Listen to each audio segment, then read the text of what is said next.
नमस्कार, सुस्वागतम, वेलकम आप सभी साथियों का आपके अपने YouTube चैनल वीएम क्लासेस के YouTube प्लेटफॉर्म पर। पीएच फिजिकली हैंडीकैप दिव्यांग स्कूटी की हम बात करने वाले हैं 2024 जो इस साल फॉर्म भरवाए गए थे। फॉर्म सब ने भर दिया होगा। जिनको स्कूटी मिल चुकी है उन्होंने तो भरा नहीं होगा, और जिनको स्कूटी चाहिए या जिनको पहले नहीं मिली है, जिनको पता ही नहीं था, उन सब ने फॉर्म भर दिया होगा। ठीक है। अब बात आती है कि इन दिव्यांगों को स्कूटी मिलना तय। किन दिव्यांगों को रिमार्क्स में क्या बता रहा है, पहले आपको ये देखना है। अगर आपके मैं जो बता रहा हूँ वो अगर आपके रिमार्क्स में बता रहा है तो आपको जो है स्कूटी मिलना बिल्कुल तय हो चुका होगा। ठीक है ना, क्योंकि स्कूटी मिलना देखिए कैसे क्या, मैं सारी प्रोसेस इस बयान में बताने वाला हूँ। रिमार्क का मतलब क्या होता है ये मैं आपको बता देता हूँ पहले, कि आपका जो आपने फॉर्म भरा है SSOID से ऑनलाइन, उसको आपको देखना होगा, चेक करना होता है। जिनको समझ में नहीं आ रहा है मैं साफ साफ बता दूं कि ई मित्र के माध्यम से आपने फॉर्म भरा है। जिस SSOID के माध्यम से आपने फॉर्म भरा है ना, वही SSOID आपके वापस खोली जाएगी और उसमें आपका जो फॉर्म भरा वो देखा जाएगा कि आपका फॉर्म कहाँ तक गया है, किस रोड तक पहुंचा है, कहाँ तक पहुंचा है। वो ये सारा उसमें स्टेटस चेक किया जाता है। फॉर्म चेक हुआ है कि नहीं हुआ है, हो गया है तो किसने किया है। आपका फॉर्म ऐसा नहीं कि सीधा आपने फॉर्म भर दिया और सीधा ओके हो गया, नहीं, ओके नहीं होता है। फॉर्म आपका स्टेप बाय स्टेप चेक होता है। 2 या 3 जगह से आपका फॉर्म चेक होता है। फॉर्म अच्छी तरह से होता है तो उसको ओके किया जाता है। ये सारी की सारी प्रोसेस होती है। ठीक है, तो आपको फॉर्म का स्टेटस चेक करना है।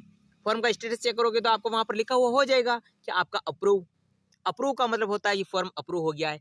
कहीं कहीं होता है पेंडिंग, कई भाई ऐसे होते हैं जिनके पेंडिंग बता रहा होता है। ठीक है, पेंडिंग का मतलब होता है कि आपका फॉर्म तो आपने भर दिया, आपका काम तो आपने कर लिया, लेकिन सरकार ने उनका काम नहीं किया। जो अधिकारी है जिनको इस फॉर्म को चेक करना है, उन्होंने अभी तक फॉर्म देखा ही नहीं है। देखिए मैं बता देता हूँ आपको कि कई किसी किसी के तो फॉर्म अप्रूव हो गया, किसी के पेंडिंग पड़ा है। ऐसा क्यों होता है? आपका जो फॉर्म होता है ये आपका जिला स्तर पर जाता है। जिला स्तर में समाज कल्याण विभाग के पास आपका फॉर्म जाता है। यहाँ तक बात समझ में आ गई? ठीक है। अलग अलग जिले का अलग अलग समाज कल्याण विभाग होता है। कोई डेल होता है, कोई होशियार होता है, सब अपना अपना काम जिलेवार करते हैं। ठीक है, ओके साहब। ये सारा काम करने के बाद, ये सारी प्रोसेस करने के बाद आपका फॉर्म जो जिले समाज कल्याण विभाग है वो आपका फॉर्म चेक करता है। अगर उसमें कोई प्रॉब्लम होती है, जैसे आपने कोई डॉक्यूमेंट गलत लगा दिया, जल्दबाजी में आपने थोड़ा सा एक कोई डॉक्यूमेंट लगाना कुछ और था और लगा कुछ और दिया, तो वो आपको ऑब्जेक्शन देता है। ऑब्जेक्शन का मतलब होता है एक बार आपको मौका देता है कि आपने जो डॉक्यूमेंट लगाया है वो सुधारो। उसमें लिखा हुआ होता है कि क्या आपकी प्रॉब्लम किस में है और क्या है। ये सारा ऑब्जेक्शन में आता है। ठीक है, फिर आपका फॉर्म सही होता है तो अच्छी तरह से समाज कल्याण विभाग वाले चेक करते हैं, फिर आपका फॉर्म अप्रूव कर देते हैं। क्या कर देते हैं? अप्रूव कर देते हैं। अप्रूव के बाद वो भेज देते हैं डीएलओ को। डीएलओ का मतलब होता है डिस्ट्रिक्ट लेवल ऑफिसर, उसको भेज देते हैं। ठीक है, फिर फॉर्म में होता है ओके बताता है। अगर फॉर्म डीएलओ अच्छी तरह से, वैसे सबसे ज्यादा कठिन जो होता है आपका फॉर्म वो समाज कल्याण विभाग वाले में ही होते हैं, क्योंकि रिजेक्ट करना सबसे पहले इन्हीं के हाथों में, ऑब्जेक्शन डालना इन्हीं के हाथों में, अप्रूव करना इन्हीं के हाथों में। सारा काम ये इस यहाँ से अगर आप निपट गए, समाज कल्याण विभाग से अगर आपका फॉर्म निपट गया है, ठीक है, तो कोई टेंशन वाली बात नहीं है। उसके बाद हाँ, टेंशन तो रहता है, लेकिन 10% चांस होते हैं कि आपको स्कूटी ना मिले।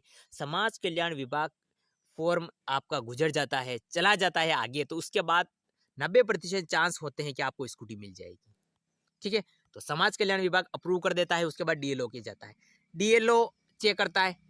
ठीक है, और ओके लिखा हुआ आता है आपकी। अगर ओके आ गया है तो आपको 100% स्कूटी मिल जाएगी, क्योंकि डीएलओ जो होता है ना, समाज कल्याण विभाग होता है, वो समाज कल्याण विभाग होता है, ये किसको भेजता है? फॉर्म चेक करने के बाद डीएलओ को भेजता है। ठीक है ना, थोड़ा बड़ा लेवल का। डीएलओ किसे भेजता है? ये कमेटी को भेजता है, जो आपको स्कूटी मिलने की कमेटी समिति निर्धारित की हुई होती है, कलेक्टर वगैरह में सारा का सारा, उसमें आपको भेजती है। तो कमेटी के पास जाने के बाद देखो, कमेटी के पास वही फॉर्म जाएंगे जिनको स्कूटी देनी है। तो क्या कमेटी के पास जाने के बाद स्कूटी का फॉर्म रिजेक्ट नहीं होता है? बिल्कुल नहीं होता है। कमेटी के पास वही फॉर्म जाते हैं जिनको स्कूटी देनी है। कमेटी का कुछ काम नहीं है कि चेक करना ये वगैरह, कुछ काम नहीं है। उनका काम तो पहले हो चुका है। कमेटी का काम होता है केवल और केवल जो आपके फॉर्म आए ना, उनके अनुसार स्कूटियां देना, उनको नाम पर करवाना, उनके इंश्योरेंस करवाना, बीमा वगैरह जो भी काम होते हैं ना, वो काम करवाता है इंश्योरेंस। ठीक है, तो सबसे पहले आपका समाज कल्याण विभाग के पास जाएगा। समाज कल्याण विभाग चेक करेगा, अच्छी तरह से देगा, अप्रूव करेगा तो समाज कल्याण विभाग, ठीक है, अप्रूव करेगा तो समाज कल्याण विभाग, रिजेक्ट करेगा तो समाज कल्याण विभाग, ऑब्जेक्शन डालेगा तो समाज कल्याण विभाग, आगे भेजेगा तो समाज कल्याण विभाग। समाज कल्याण विभाग देखता है आपका फॉर्म अच्छी तरह से है तो वो जाएगा आपका डीएलओ के पास।